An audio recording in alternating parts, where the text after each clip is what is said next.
There's something in the Bible that changes everything we thought we knew. Deuteronomy 32:8-9 says, "When the Most High divided the nations, when he set the boundaries of the peoples, he did so according to the number of the sons of God. But if Yahweh was just given Israel, then who ruled over the rest of the world?" There's a history you were never meant to know, a story hidden beneath centuries of religious transformation, buried by time, rewritten by those in power. What if I told you that Yahweh was not always alone? That the Bible once spoke of other gods, divine beings worshipped, feared, and eventually erased from history. Tonight, we uncover the truth about the lost gods of the Bible. Who were they? Why were they worshipped? And most importantly, why were they erased? Turn off the lights, put on your headphones, and join us on this journey into the unknown. Because here, we are determined to uncover the truth. And remember, always question and seek deeper understanding. The Forgotten Pantheon.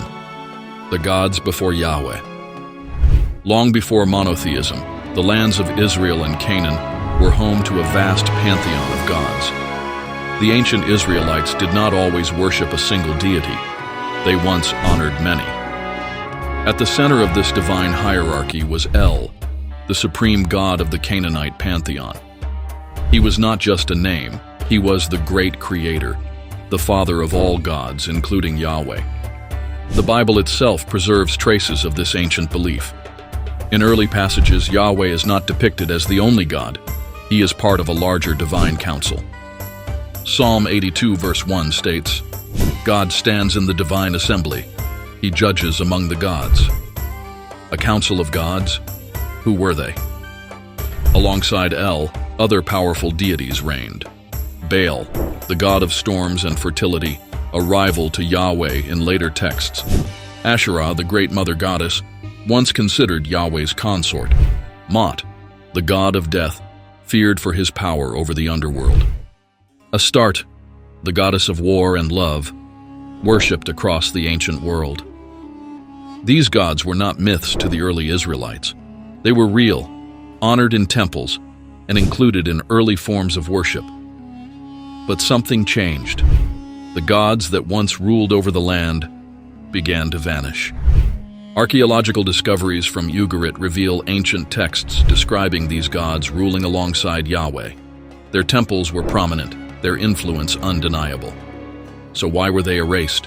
Asherah, the erased Queen of Heaven. One of the most shocking removals from biblical history is Asherah, the great goddess, the Queen of Heaven, and possibly Yahweh's divine wife. Archaeological evidence from Kuntalet Ajrud, an ancient Israelite site, contains inscriptions that read, "Yahweh and his Asherah." Yes, Yahweh was once worshipped alongside a female counterpart. She was the goddess of fertility, wisdom, and the protector of the people. But as monotheism took hold, her presence became a threat. Jeremiah 44:19 mentions women making offerings to the Queen of Heaven, despite attempts to suppress her worship. Her temples were destroyed, her name was erased, and her worship was condemned. The Bible transformed Asherah from a divine figure into a forbidden practice. But if the people of ancient Israel worshipped both Yahweh and Asherah, why was she erased? Her symbols, sacred trees and wooden poles, were torn down. Yet traces remain. Even in the Bible, Asherah's name appears over 40 times, though often in a negative light, portraying her as an idol rather than a goddess. Was she truly erased, or did she simply evolve into a hidden presence within later religious traditions? The war against Baal, Yahweh's rival. No name in biblical history has been demonized more than Baal. Once a supreme storm god, Baal ruled over rain, fertility, and prosperity. For centuries, the Israelites worshipped him alongside Yahweh. Judges 2:13 states, "The Israelites forsook Yahweh and served Baal and Ashtoreth." Baal's influence was powerful, and that became a problem. The turning point came during the time of the prophet Elijah, in one of the most dramatic stories in the Bible. 1 Kings 18 tells of a showdown between Yahweh and Baal's prophets on Mount Carmel. Fire rained from the sky, proving Yahweh's superiority, and Baal's followers were slaughtered. Baal, once a god of storms and power, became a villain, a false idol, a name cursed for generations. But was he truly defeated? Or was his story rewritten to strengthen Yahweh's dominance? Baal's name continued to appear in later scriptures, always as a warning. But outside the Bible, archaeological findings show Baal's worship lasted far longer than biblical accounts suggest.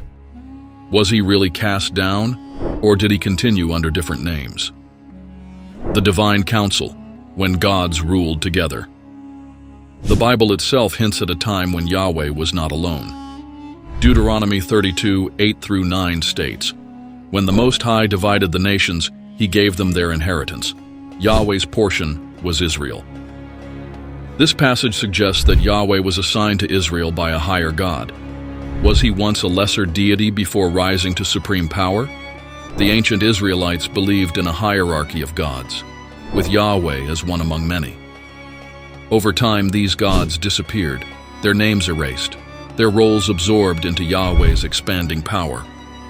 Was this a natural religious evolution, or was it a deliberate act of historical revision?